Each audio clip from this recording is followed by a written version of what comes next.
Thank you all for joining us this morning. We will begin shortly, ensuring other members have logged in to participate today.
Thank you for joining GSBA's Health and Wellness web series, Keeping It Real, with host Lindsay T.H. Jackson. GSBA is Washington State's LGBTQ and Allied Chamber of Commerce and the largest LGBTQ chamber in North America, representing over 1,400 small businesses, corporate, and nonprofit members who share the values of promoting equality and diversity in the workplace. GSBA's Health and Wellness web series, Keeping It Real, will help individual leaders and organizations speak up, speak out, and move closer to reaching their full potential. Please take a minute to complete the survey at the end of the webinar. If you are on the Zoom platform, you will be redirected to the survey. If you're joining us on Facebook Live, the link will be provided in the chat box. Remember to like and share this live webinar on your social media. Today's episode is Preparing for the Election and Aftermath. Now over to you, Lindsay. Here root yourselves beside me. I am the tree planted by the river, which will not be moved.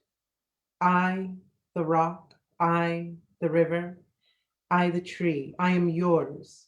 Your passages have been paid. Lift up your faces, you have a piercing need, for this bright morning dawned for you. History, despite its wrenching pain, cannot be unlived, and if faced with courage, need not be lived again. Lift up your eyes upon the day breaking for you. Give birth again to the dream.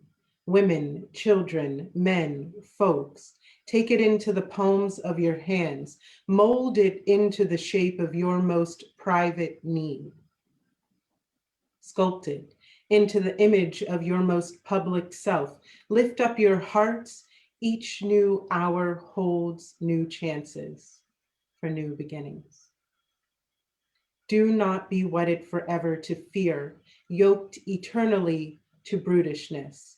The horizon leans forward, offering you space to place new steps of change. Here, on the pulse of this fine day, you may have the courage to look up and out upon me, the rock, the river, the tree, your country. Good morning. That is an excerpt from one of my favorite poems, On the Pulse of Morning by Dr. Maya Angelou, delivered January 20th, 1993 at the inaugurational celebration.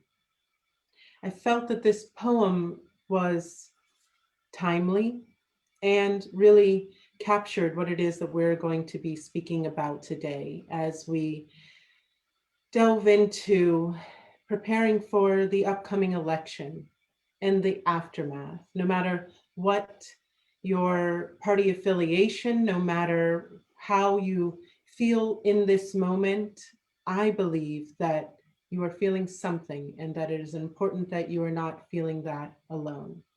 And that is why I've been so blessed to bring together a wonderful panel today to delve into this topic. Joining us on the virtual couch is Margaret Brown. Margaret is the Vice President of Healthcare Services at Premera. We also have Talisa Tali-Lavery. Talisa is the author of Confessions of Your Token Black Colleague, as well as the founder and managing director of Yum Yum Morale Consulting. We also have Victor Liu. Victor is the Practice Innovation Director of Asian Counseling and Referral Services. Good morning to all of you. Welcome. Good morning. Thanks, Lindsay.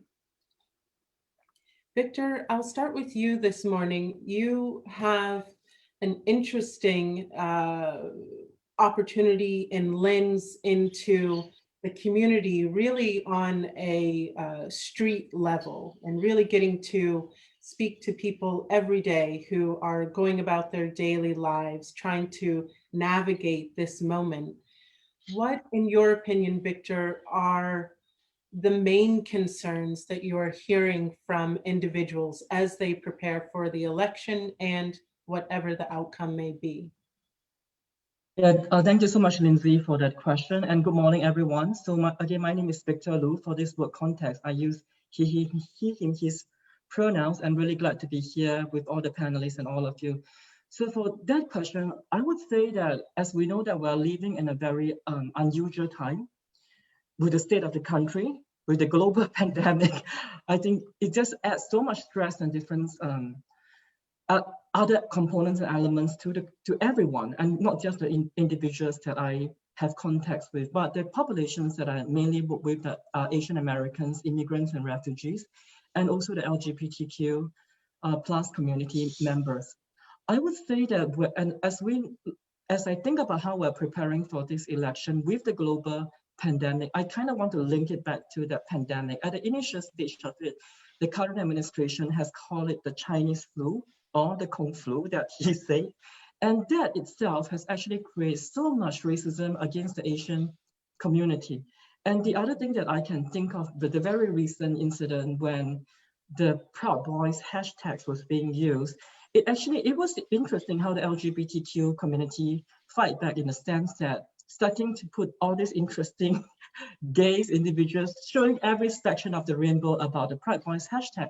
The reason I reference this two incident about the Chinese flu and the Proud Boys hashtag, it actually not only just instilled racism, it also instilled fear in our community. Because I'm actually thinking that for the people that I work with or interact with, we are living in this time that for somebody who is a person of color, Black, Asian, brown, gay, we are the target people who are going to be attacked because of the issue. And public health issue really is, racism really is a public health issue. That's what I'm trying to say here.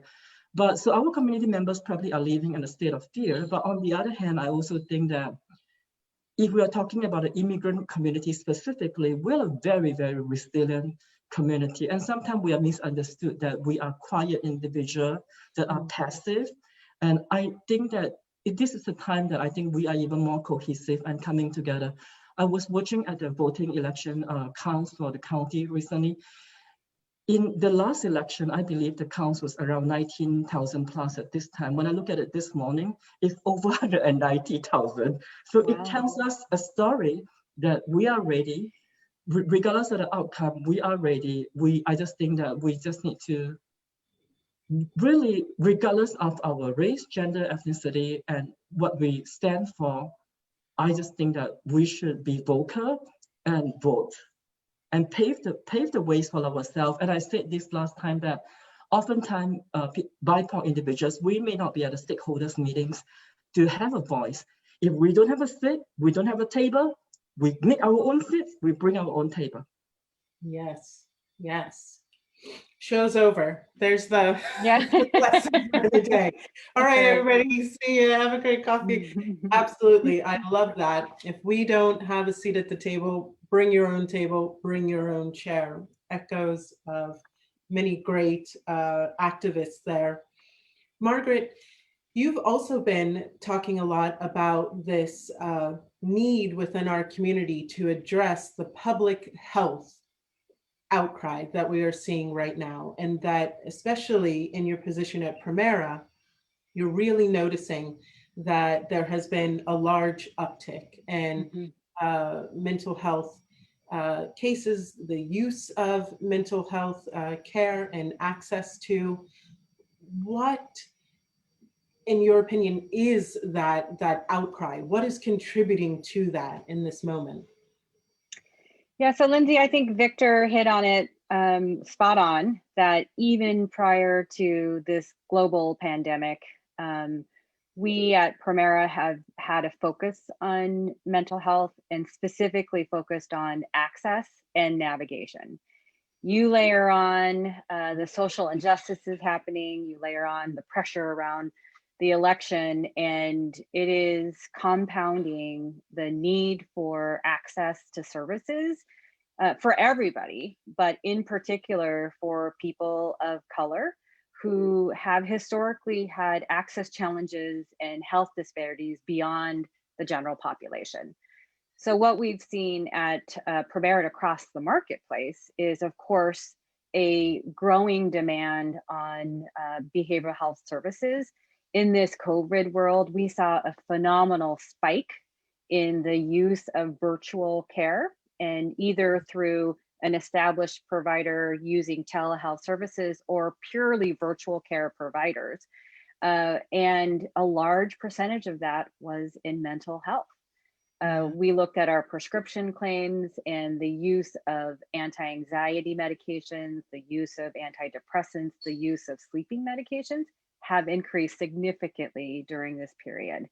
And it all makes sense when you think about what's happening in the media, what's happening to us as individuals, that we are seeing this increasing demand, and really a responsibility for us to help ourselves, our families, our loved ones, but our community in being able to access this care. So we've at Premera, and I know across the marketplace, have increased access to virtual mental health services and behavioral health services. So we added 2 virtual providers with mental health services for Premera members, and also expanded our virtual health services to substance use providers who can support both opioid and alcohol use disorders virtually, which is, phenomenal when you think about how people can now access these services. Yes, absolutely. And I hope that a little bit of the stigma that we still have in our country around accessing mental health services, that perhaps being at home, feeling safe, is allowing more people to get the help that we all need. I don't want to say they need, we all need.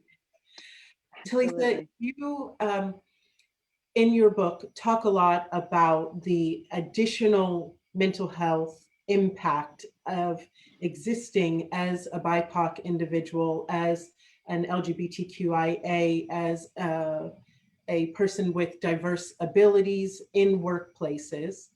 What do you say to the leader out there who's going, well, I've had challenges in my life and I'm just getting on with it. Why can't everybody do that?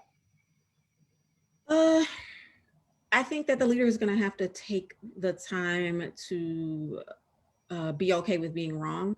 And yes, that's a very un-American idea, to be okay with being wrong. What does that mean? Tell me more about this. We're telling you that you're wrong. And I'm sure if you're paying attention, there's alarms being sounded that you are thinking incorrectly, and that there are these biases and microaggressions and things happening. So it first starts with just being willing to admit that maybe I'm wrong, and being curious about what are these people even talking about. And if you're curious about what people are talking about, that should start you down the road to doing research, to actually trying to figure out what someone means by the extra mental traumas that we may be dealing with. I think that I know for Black people in particular, and people that, you know, disabled, what have you, we become very resourceful, we become very strong, we present very strong. And so I can see how it can be kind of conflicting. On one hand, we're saying, you know, take note of what we're dealing with. And on the other hand, you're like, well, they look like they're fairly strong. Yeah, I just think that these leaders need to be cognizant of it. They need to read books such as mine or the countless books that are out there, get to know minorities, get with groups such as GSBA, and get the resources to understand what different people are experiencing. Anybody that is in a marginalized group, their whole life experience is very much different from a white man or a white woman. It's just, there are differences. And I think that when you drop your biases and your judgment, I think a lot of times it's like, you're not going to get this special treatment, we're not going to give you a handout, and that's not what we're asking for. And I think that the more that you start to understand what it is that we're dealing with, the more you'll realize that we don't need you to give us a handout, we don't need you to make it necessarily easy for us, but we need you to be cognizant of what's going on, because there's so many little pieces and nuances that work against us. And as a leader, if you're not aware, it's happening right under your nose, and you're just focused on the money, the ROI, the money. And I was telling somebody recently that this is ethical, you know, because you're getting to know, there's a level of empathy I want you to tap into, but it's also ROI. It also ties back to the money. Companies spend $8 billion a year on diversity, equity, and inclusion training, but $64 billion a year on discrimination cases. So it would be worth it for you to take this time to listen. Yes. Yes. And Margaret, I think also Primera is sort of seeing that research that Talisa's naming, that there is also a lot of data to back up this idea that the lost hours that go to untreated mental health conditions is actually draining the workforce. Can you speak more about that? Yeah, no, absolutely. There's plenty of data to show that, particularly for those who have chronic conditions and untreated behavioral health conditions, there's if you want to focus on the ROI, there's significant savings in improving the mental health of those patients in addition to physical health. And so that is a critical piece of the work we're looking at, to say, physical health is absolutely important, but we have to layer on mental health. We have to do the screenings. We have to improve access. And in particular, how we address that, knowing that there are the disparities for health disparities for people of color. And you're right to be able to say, oh, how can I look at this differently to address upfront the needs that may be very different amongst different populations of people. And so we're absolutely taking that lens. And I do think that there is general movement in the marketplace to have that approach as well. But you're right, there's so, you got to look at the person side of it, but knowing that there are financial motivators across the world, it's just the world we live in. All of us need to take a very human view in addition to the financial view, that dig into the numbers, because that value is also there in the long term when you think about the use of medical services that could be prevented, and improved clinical outcomes when you layer on the mental health focus onto the physical health. Absolutely. This is coming to mind. Victor, you speak a lot about, as a community member, as somebody who is preparing for the election, preparing for the holiday season that we're about to come into, that often we tend to think or fall into thinking, what difference does my voice have? Or what does it matter if I actually show up and vote, or show up to the town halls, et cetera, et cetera. But you said before that actually political activity adds to one's behavioral health. Can you share a little bit more about that? Yeah, thank you, Lindsay, for the question. And just listening to both panelists, I just have an equity moment that I want to reflect on before I answer that question. That the panelists and you, Lindsay, we are all BIPOC individuals. I just think that that is such a powerful moment that we are doing this together. And I really appreciate your thoughts, Margaret, about what we need to do to address disparities for behavioral health and substance use disorder issues. That's something that I do, and it's very, very close to my heart. But Lindsay, what I'm saying is that there is a research that's done by Robert Johnson Foundation that specifically indicates that when someone is civilly engaged, whether it's through voting, volunteer, or community participation, it actually helps them with their mental health and substance use disorder services issues. The reason for that is because I can give some concrete example. Let's say I have mental illness, which I may or may not, I don't know. So let's say I have mental illness, and then there is an issue that is going to affect my Medicaid access. The legislator is going to make a cut on it. And I was able to participate in a legislative forum, testified, and the outcome of that, perhaps it's not just because of my voice, but I have the support from my community members to participate in advocacy event, and then that helps to save the budget. And as an individual, I just think that as one person, we cannot change the world, but collectively, we can definitely do that. And that to me is a journey of a client with behavioral health issue through empowerment, focusing on mind, body, and spirits to assist them with their pathway. And it just creates more positive energy. And in general, when a person is also more civilly engaged, they also find a sense, we also find a sense of community. We find our tribes that support us.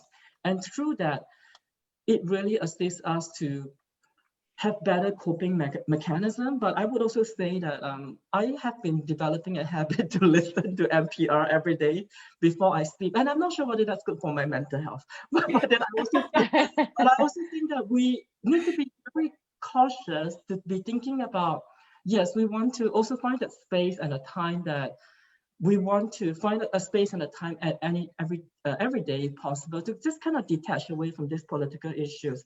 Civic engagement is critical.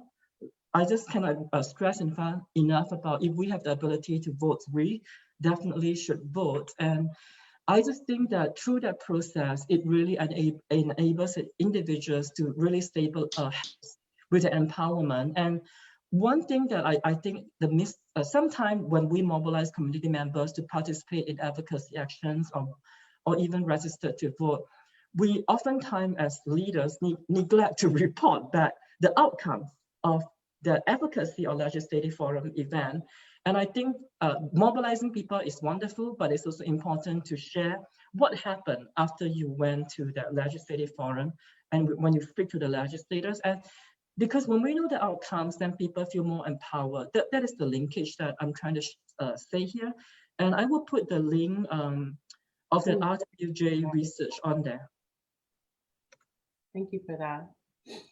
You know, because what you're saying there, Talisa, I would love to hear from you in terms of there is good data to support that often the Black community feels as though they are disenfranchised, and I'm saying that wrong, not that they feel as though they are disenfranchised and it's not true, but feel as though their voice in the election is not important.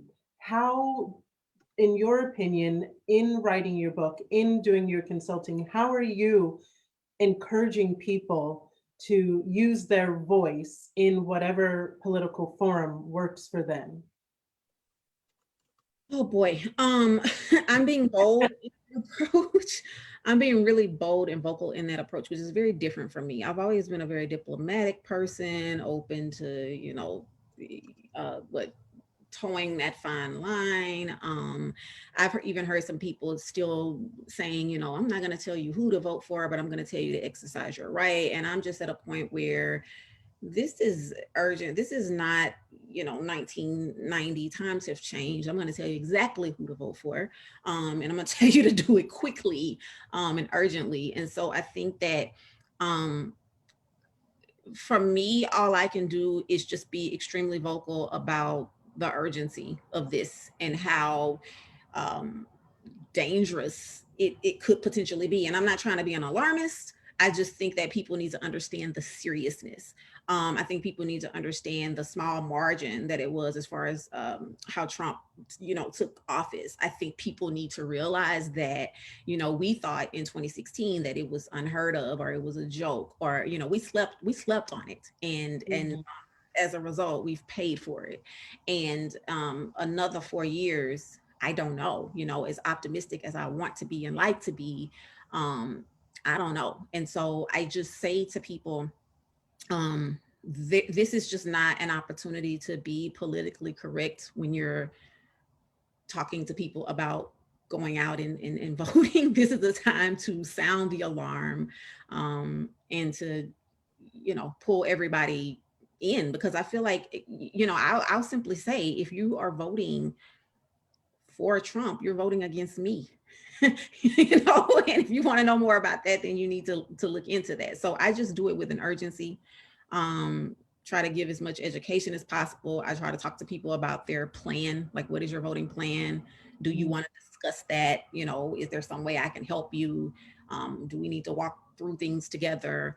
I've been very open about that. A friend of mine yesterday talked about us on election night, as far as being supportive, just letting people know that we're planning to come together online and kind of support each other as we watch and wait. So yeah, it's just something that I'm talking about every day, being vocal about every day, and trying to understand, and just hoping and praying that we'll be okay. I love that, your election plan.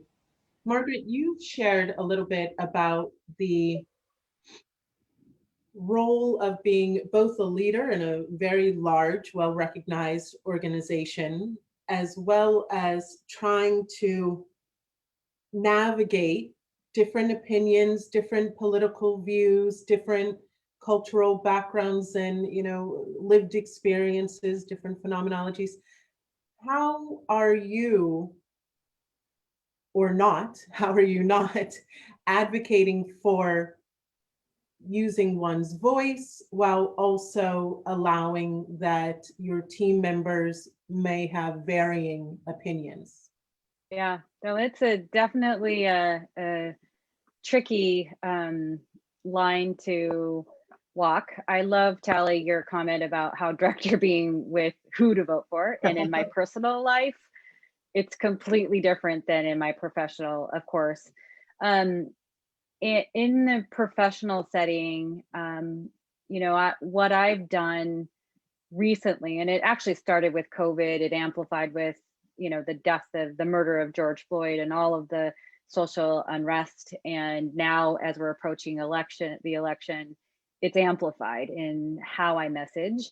But I will be very transparent that what I do is take themes that are politicized with a specific perspective, and talk about kindness, talk about love for all, talk about accepting and including people of color, people of different diversity groups, and use really that core concept that people can't argue. No matter what your political view is, you cannot tell me that kindness shouldn't win. You cannot tell me that love is not okay, right? I mean, it is that tricky line, because I am fully aware that there are different political perspectives and views, and how people will vote on my team alone, let alone the entire company. So it starts with vote, do something, exercise your right. If you're not voting, you're not even doing your responsibility as a citizen.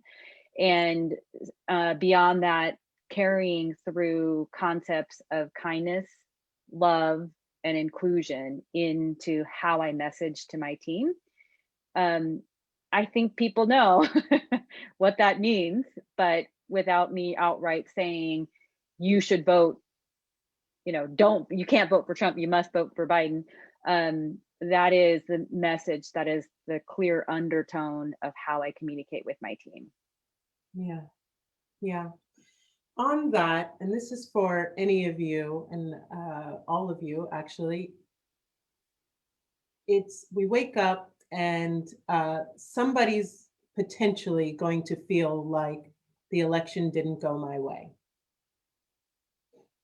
And you're at work or you're working with your clients, how do you prepare for creating spaces that does invite inclusion on the day after, that allows for somebody may not have gotten their way? How do you as a leader create and foster that space?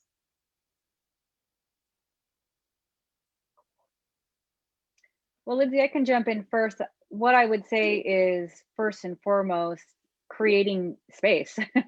I Mm, think the way that you're asking it, I think as leaders, we absolutely need to create the space. I have spent a tremendous amount of time trying to create a safe place that people don't always have to agree.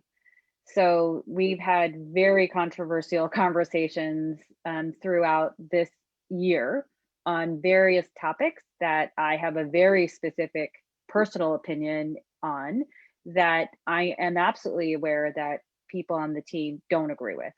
But creating an environment where people don't feel personally attacked and have a safe place to voice their concerns um, is what I've been striving for. Now, the post-election will put the real test on that in terms of how strong that safe environment is, mm, um, because it hasn't been through that type of test, I don't think. Even the epidemic, even everything that we've been going through, I think is the election results are going to create completely different feelings than I think even all of those um, events throughout the year. yeah. Well, Margaret, you said, that it was initially quite challenging for you to lean into that vulnerability. Can you say a Yeah. little bit more about that for the other vice president of a large organization who's sitting out there going, I can't create spaces? Right. Yeah. It has been probably over the last year and accelerated over the last 9 months for obvious reasons. I am a person that if people describe what is Margaret like in the workplace, I get things done, I'm result oriented, get to business, and have recognized even recently, after 20 years of being in this industry and being a leader, that I still have a lot on my personal journey. So I started this journey around vulnerability and truly started to expose myself as a person, my emotions, my challenges, what I struggle with, the answers I don't have, and have been very transparent, even accelerating the transparency over the last year.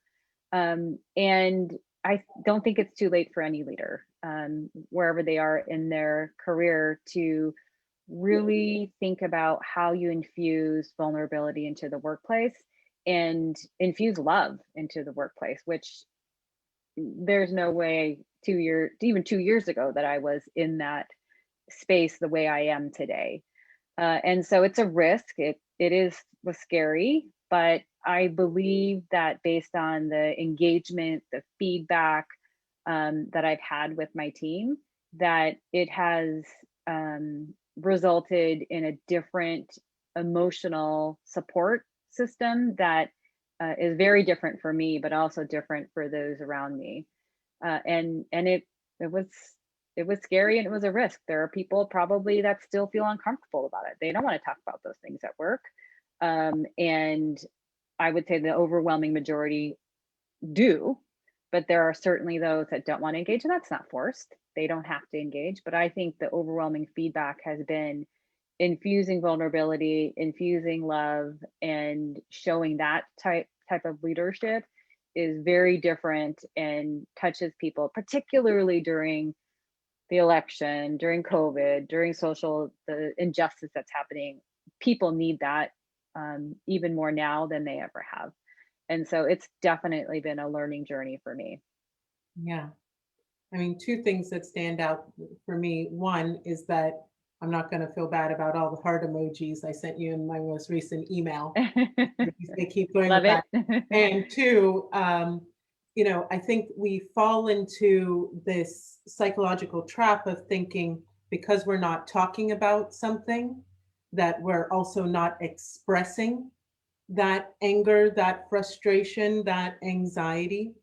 And that in workplaces, we think that the absence of discussion means that it's not showing up in the way we treat other people, the way we critique other people's work, the way we microaggress other people. So actually having the conversations means that it comes out as opposed to gets passive aggressively forced into other ways of exacting our opinions. Talisa and Victor, I'd love to hear from you that same question. What can leaders be doing now to prepare for after the election? Great. I may, I'll respond first, if that's all right. So thank you, Margaret, for going first, because it inspired many new thoughts in me. So I would say that let's say we wake up and then the election results did not go in the way that we desire. I completely agree with Margaret that it's so critical to mix space, whether it's a workspace or personal space. And then we have been talking about ROI earlier. And then for those of you who are not familiar, the term is return of investment. I'm a clinician. I do clinical work, so ROI is release of information. That's why I explain it. But I was just thinking that we are living in a capitalist society, that we are just driven by matrix outcomes values, putting performance measures first versus humans first. And I just think that it's so critical to be thinking that to do the work that we want to do, to make that space, we basically, I think, need to treat employees like humans first and not be treating employees like machines. And creating a space is challenging. With the BLM movements, the challenging against gay people, LGBTQ plus individuals and immigrants and refugees. In the organization that I work at right now, and even my other roles as a city commission with the LGBTQ commission, I have to be very cautious because I work for a nonprofit, which is a 501c3. So I have to have a nonpartisan position. And then as a commissioner, I also have to maintain that. But I just think that there is ways to do it. I completely agree with what Margaret said about creating a space that is infused with love and kindness. And I just don't think that we do enough of that. So definitely have a personal space. Different people process the aftermath differently. So I think we also need to create different accessible platform for people. Some people may not want to talk about it at all. And then there are going to be some people that, yes, I would like to go to this community meeting to have a debrief about it. So I think we need to take figure out different ways of providing the space and channels of communication, and then allow people the time to process and say what they want to say. Oftentimes as leaders, I think that we don't listen enough. It's our job to give instructions and things like that, but I just think that it's also a critical value that we truly listen. And yes, I agree, Margaret, about the risk. I in fact think that as leaders and people in senior leadership position, we have to be bold, be a little bit rebellious, and take calculated risks, and embrace healthy conflict. I think we're, especially speaking for myself as an Asian individuals, in our community, we don't like conflict. We're very quiet people. We don't like uncomfortable situation. But I just think that it's okay to disagree and about a topic and agree to disagree, and we may not completely agree at all. And healthy conflicts, I think, are good because it prevents misunderstanding. It prevents any unintended hidden agenda. And I just think that we just need to be bold, rebellious, listen, create a space, and truly embrace healthy conflicts. I'm not trying to get you to fight here, but you know what I mean? But it's a healthy conflict is good. Yeah, thank you. Talisa, your thoughts? It's no secret that I'm pro diversity, equity, and inclusion. And one party is not, even to the fact that Trump, in fact, tried to demolish my whole industry. So, yeah, I don't have to be quite partisan in that area. But if I was giving advice to a leader that did have to kind of be very careful about things, I would just say be quiet for a while. Recognize that November 4th, potentially, even November 4th, no matter what happens, even if we're waiting to the results, what have you, I think of it as that I will be waking up in a whole new world. And that's been happening a lot for us this year. Certain times we wake up, what is this today? But I approach it as if you're entering a whole new world. People are going to be dealing with new rules and new circumstances and new challenges and new conversations and just new things that they are not even prepared for. I've learned that, we're sitting here on this webinar and we're trying to talk things through and we're trying to look for resources and prepare. Most people are just taking it day by day. And so a lot of them will stumble their way into this new world that, we're trying to mentally prepare for. And I think that we all have to be open to being quiet and listening and learning what that next move is and how we should pivot as leaders or pivot as business owners.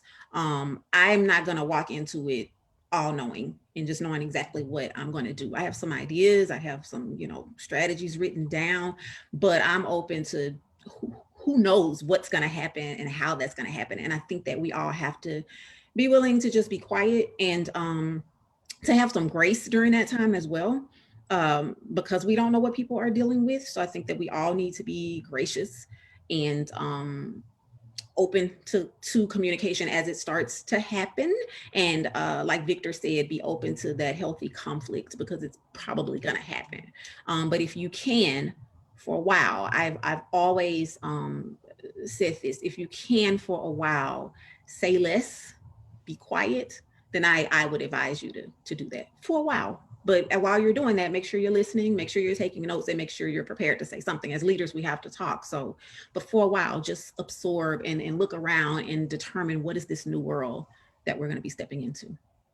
Wow. I mean, I'm just, my own mind as a leader at LTHJ Global is having a little bit of a, reset moment in thinking about, we do not yet have tools that there's no book that already is mapping out this is what to do in preparation for the next day after a major election while living through a pandemic, while living through a huge social unrest, while, right?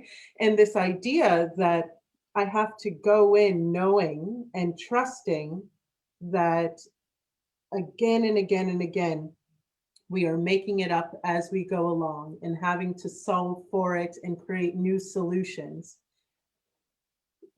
I think it does ask a lot of our leaders to truly be innovative, to truly reimagine what is possible to reach our human potential. I'd like to know, because sometimes I center the show on myself and get my needs met. I'd like to know, what advice can you give me as a leader out of your toolbox? What are you each doing right now as leaders to take care of yourself? Because you will also be waking up the day after the election as a human in this society. What are you doing? What are your tips and tricks that you can give me and my family that I might be able to take with me? So I can jump in first, Lindsay. It's such a great question because for me personally, I take care of my family. I take care of my aging mother. I have my team, and it is so easy to forget to take care of yourself. So I think that's such an important piece that we need to get the message out there. I am a person that likes loud music. I do tend to exercise and work out, but one of the things that I've done lately, and this is now going on 6 months, which I don't know, at my age, I never thought I would changed so much from a leadership and even a personal perspective.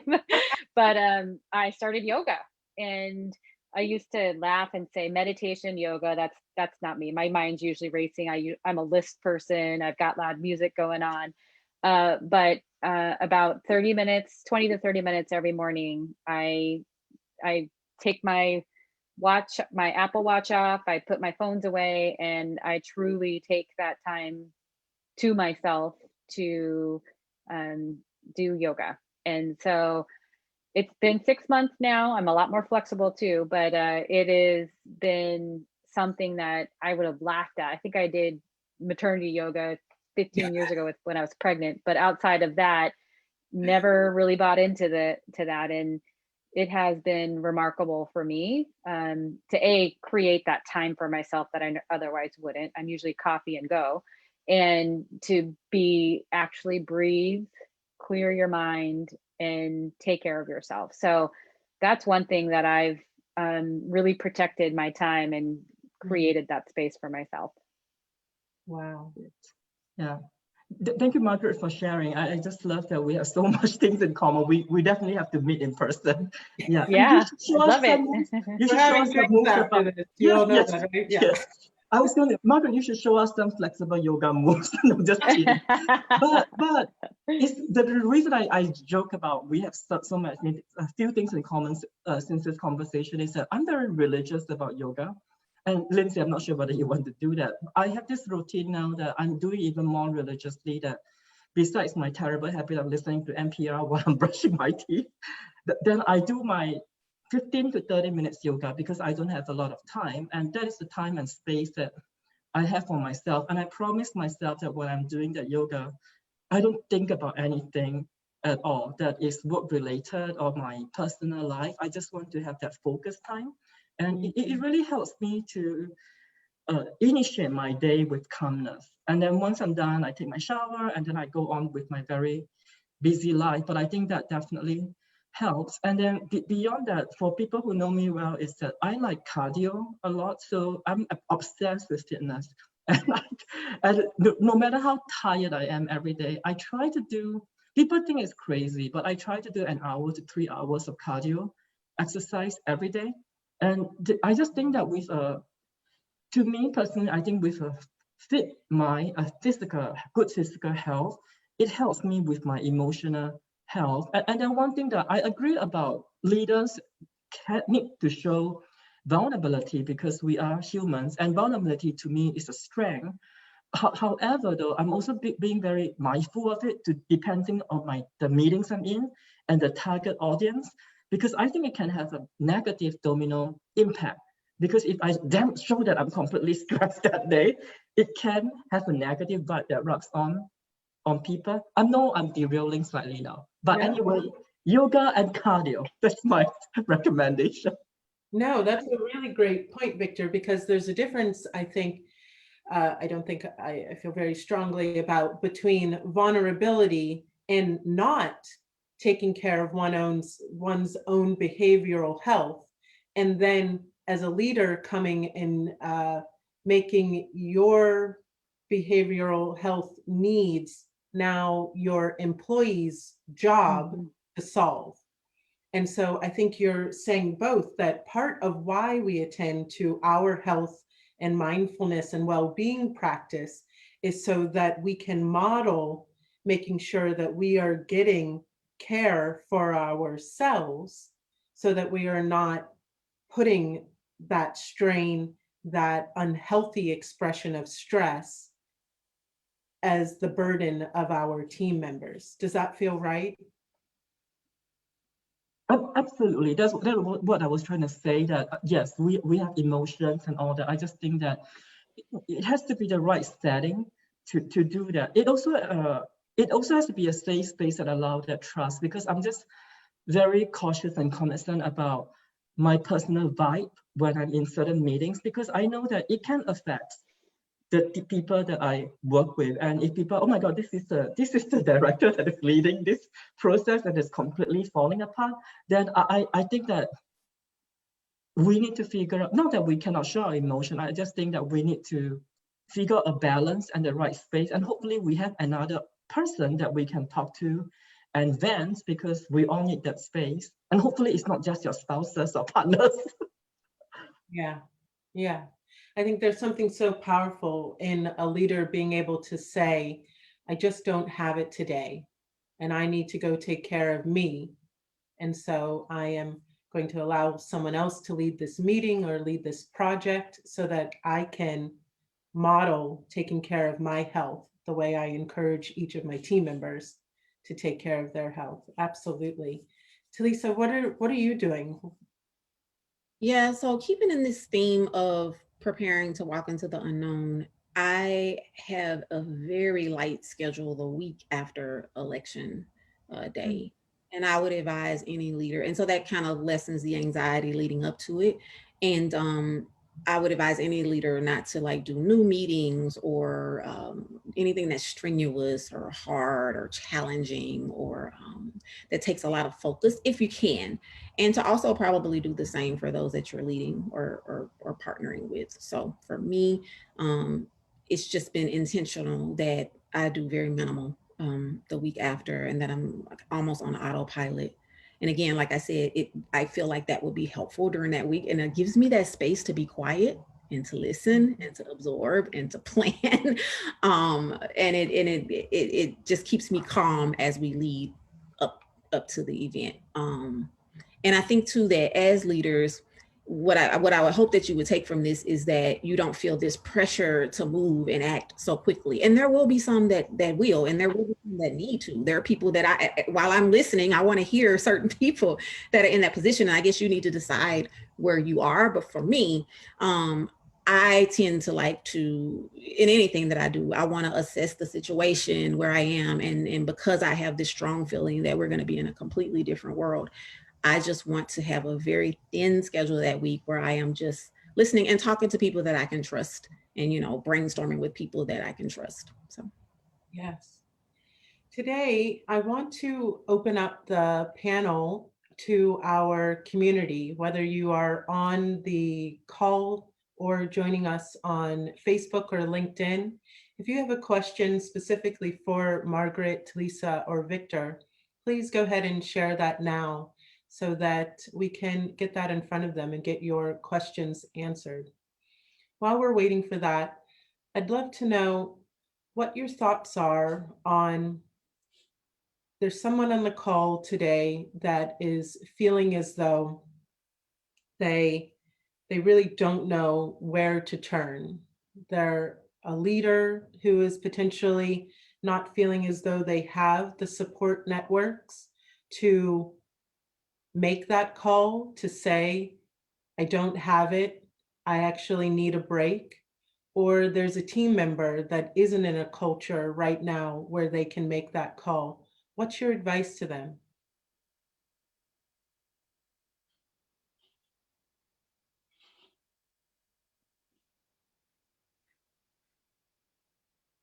So Lindsay, I can go first. As it relates to the mental health component of it, I think I'm talking really clinically right now, but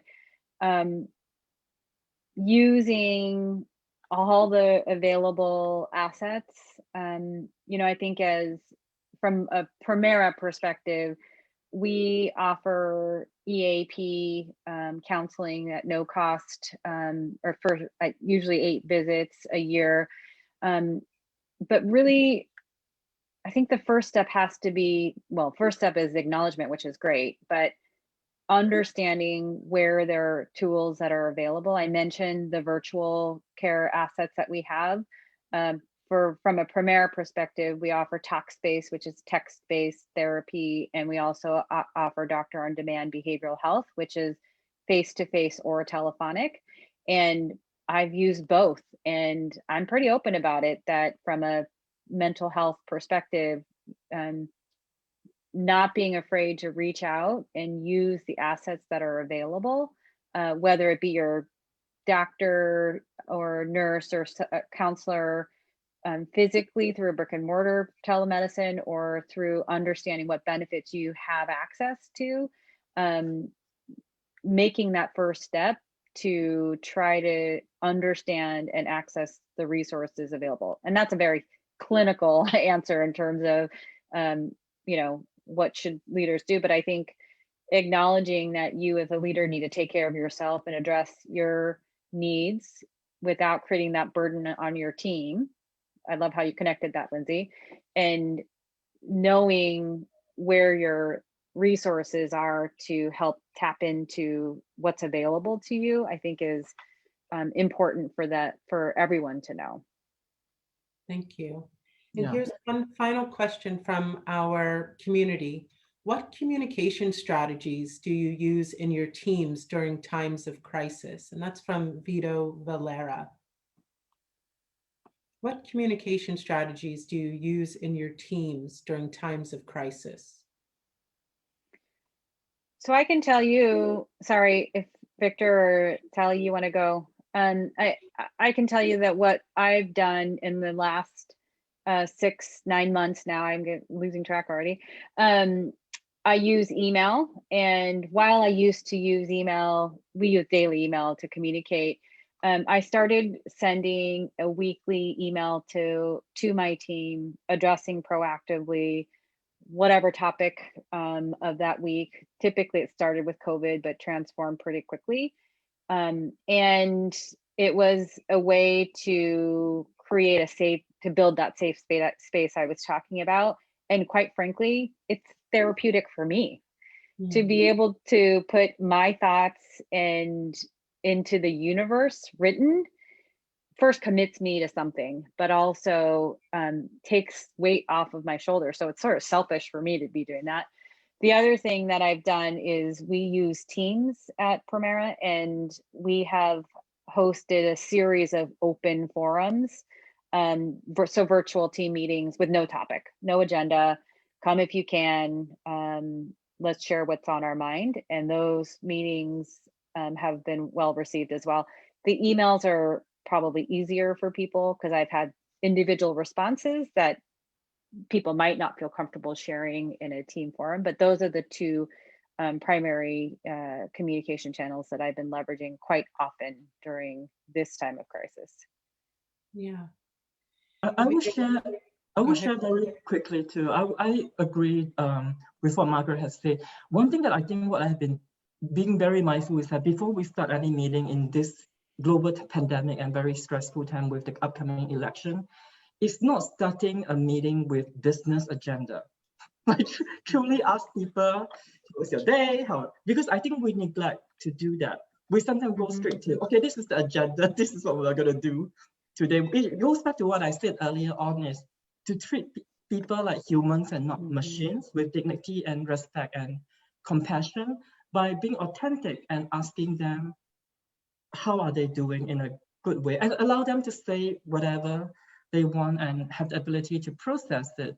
And the other thing that I would say that in my way of communication, maybe it hasn't come out in this meeting yet, I like to use humor. I like to be funny, and because I just think that then that way it also creates this energy. You already set the tone in the meetings that you want people to be upbeat about it, create a non-intimidating space for people. And I just think that humor is critical to do that. And if at all possible, I would say that we are all very zoom out this day with the number of Zoom meetings and team meetings. That is trying to find ways to make it fun. So a recent example that I can think of, that it's not Halloween, yeah, but Halloween is coming. So it wasn't mandatory, but when I had a meetings, we decided that people who want to dress up.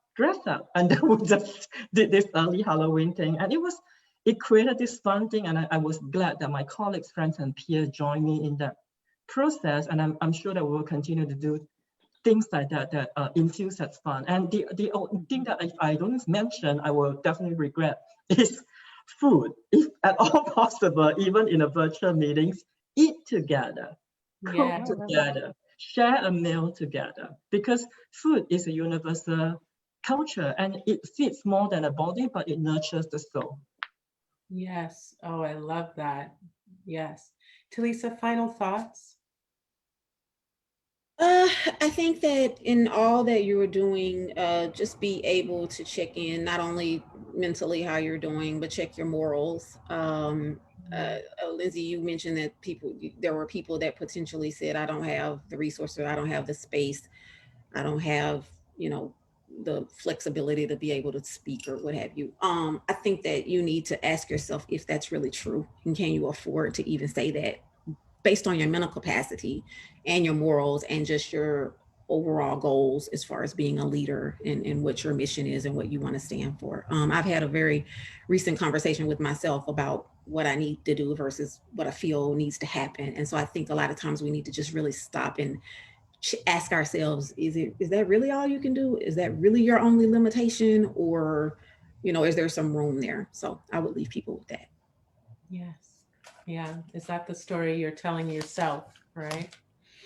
Margaret, Talisa, Victor, thank you so much for this really important conversation.